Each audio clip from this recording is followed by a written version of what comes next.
The B-1B Lancer is not just a bomber. It is a symbol of American air power that has been evolving for decades, and right now in 2025, it is undergoing the most radical transformation in its entire history.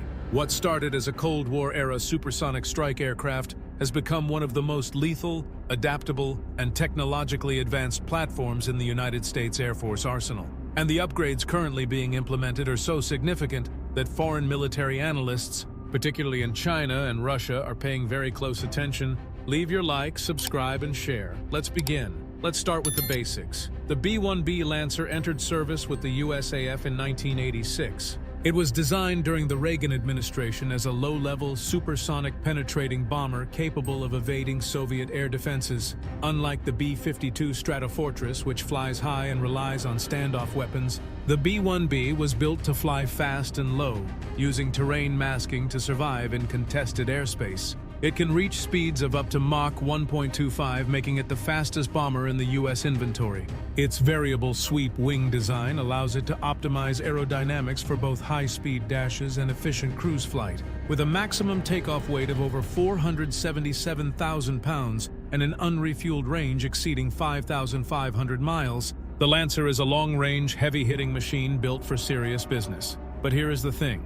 The B-1B has always been hampered by limitations that were baked into its original design. For years, it was restricted from carrying nuclear weapons due to arms control treaties. Its avionics were outdated, its radar systems were limited, and its ability to integrate with modern digital battlefields was severely constrained. The Air Force knew this, and they have been working systematically to fix it. The most transformative upgrade currently being applied to the B-1B fleet is the Integrated Battle Station, or IBS. This is not a minor software patch. The IBS program replaces the aircraft's cockpit displays, integrates a new central integrated test system, and upgrades the aircraft's defensive systems. The new cockpit uses large area displays that give crews a dramatically improved situational awareness picture. Data can be fused from multiple sensors and presented in a way that modern pilots expect, rather than the fragmented, instrument-heavy cockpit of the original design. This makes the aircraft significantly easier to operate and reduces crew workload during complex combat missions. Then there is the Sustainment Block 16 upgrade, also known as SB-16.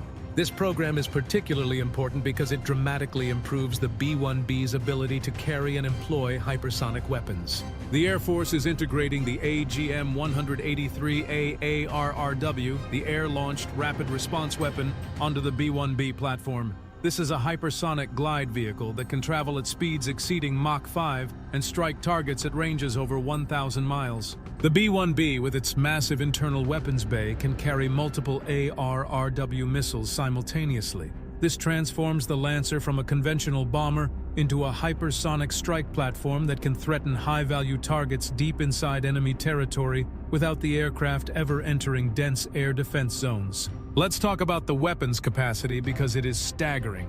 The B-1B has 3 internal weapons bays that can carry up to 75,000 pounds of ordnance. That is more than any other aircraft in the world. It can carry 24 GBU-31 JDAM bombs, or up to 84 Mk-82 general-purpose bombs, or combinations of precision-guided munitions, including the JSOW and JASSM families of cruise missiles. The JASSM, which stands for Joint Air-to-Surface Standoff Missile Extended Range, gives the B-1B the ability to strike targets over 500 miles away with a 2,000-pound penetrating warhead. When you combine that reach with the aircraft's speed and low-altitude penetration capability, you have a platform that is genuinely difficult for adversaries to plan against. Leave your like, subscribe, and share. Now, the B-1B's defensive systems are also being upgraded significantly. The original AN/ALQ-161 defensive avionics system was cutting-edge in the 1980s but is now obsolete against modern threats. The Air Force has been working on the Defensive System Upgrade Program, or DSUP, which replaces core components of the electronic warfare suite. Modern radar warning receivers, updated countermeasure dispensers, and improved jamming capabilities are being integrated to give the Lancer a fighting chance in environments contested by S-400 and HQ-9 surface-to-air missile systems. These threats are real. Russia and China have deployed long-range air defense systems that can engage targets at ranges exceeding 250 miles. Flying an unmodified B-1B into that kind of environment would be extraordinarily dangerous. The upgraded defensive systems change that calculus. One of the most fascinating recent developments is the B-1B's role in multi-domain operations. In recent exercises, Lancers have been used as flying command and control nodes, integrating with F-22 and F-35 fighters as well as unmanned systems. The aircraft's large crew compartment and electronic systems give it the capacity to host additional mission crew members who can coordinate strike packages in real time. This is a significant evolution. The B-1B is no longer just a bomb truck. It is becoming a quarterback in distributed air operations. The Air Force has also been experimenting with the B-1B as a carrier for long-range anti-ship missiles. The deployment of the LRASM, the long-range anti-ship missile, on the B-1B platform gives the United States a maritime strike capability that rivals peer competitors. China's growing naval power in the Pacific has been a major driver of this development. A B-1B carrying multiple LRASM missiles can threaten Chinese naval formations from outside the range of carrier-based aircraft. This is strategically significant in a conflict scenario involving the South China Sea or Taiwan Strait. It is worth discussing the operational history of the B-1B to understand why these upgrades matter so much. The Lancer saw combat for the first time in 1998 during Operation Desert Fox in Iraq. It then flew extensively in Operation Allied Force in Yugoslavia in 1999, where it demonstrated its ability to deliver massive quantities of precision-guided munitions with high accuracy. In Afghanistan, B-1B crews became legendary for their ability to loiter over the battlefield for hours, responding to troops in contact with devastating firepower on very short notice. In Syria and Iraq during operations against Islamic State, the B-1B was one of the most heavily used platforms in the coalition arsenal. That operational experience has shaped exactly what upgrades the Air Force has prioritized, but the Air Force is also being realistic about the B-1B's future. The fleet currently consists of approximately 45 aircraft, down from the original 100.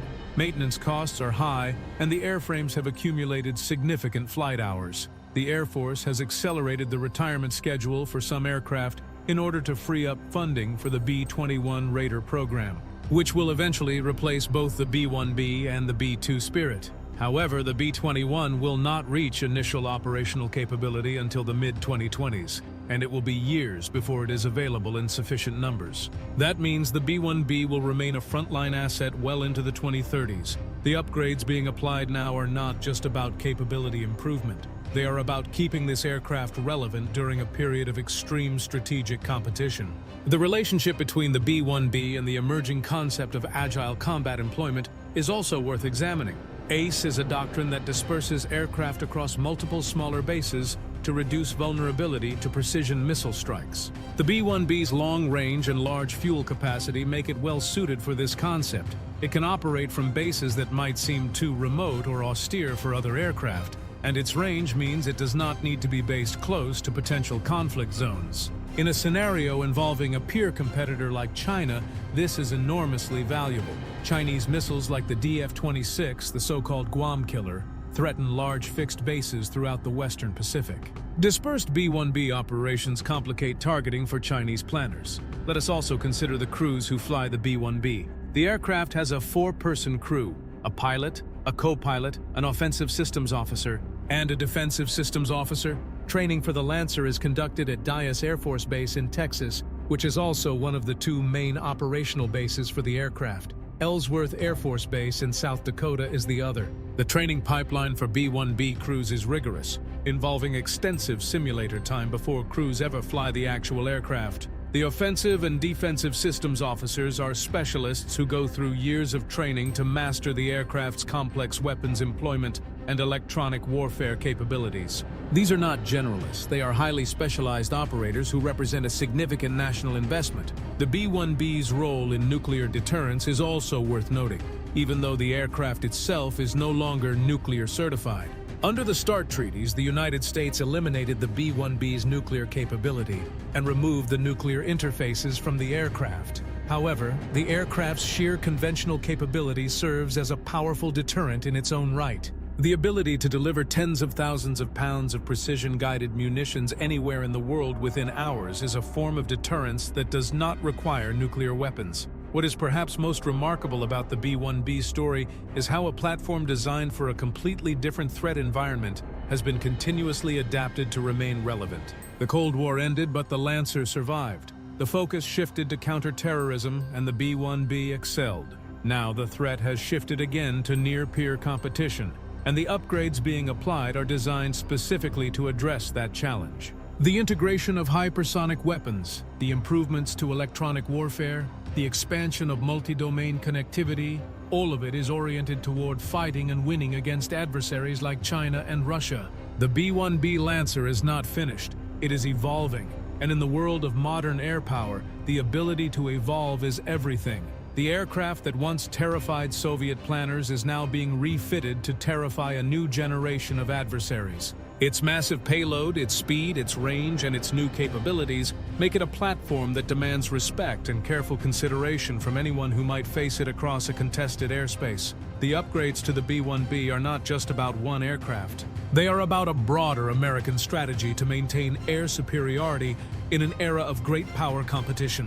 Every JASSMer integrated, every hypersonic weapon mated to the weapons bay, every defensive system upgraded represents a deliberate choice to keep this bomber relevant until its replacement is ready. And when you look at the totality of what is happening to the B-1B fleet right now, it becomes clear that the United States Air Force is not coasting. It is preparing. Leave your like, subscribe, and share. Until next time.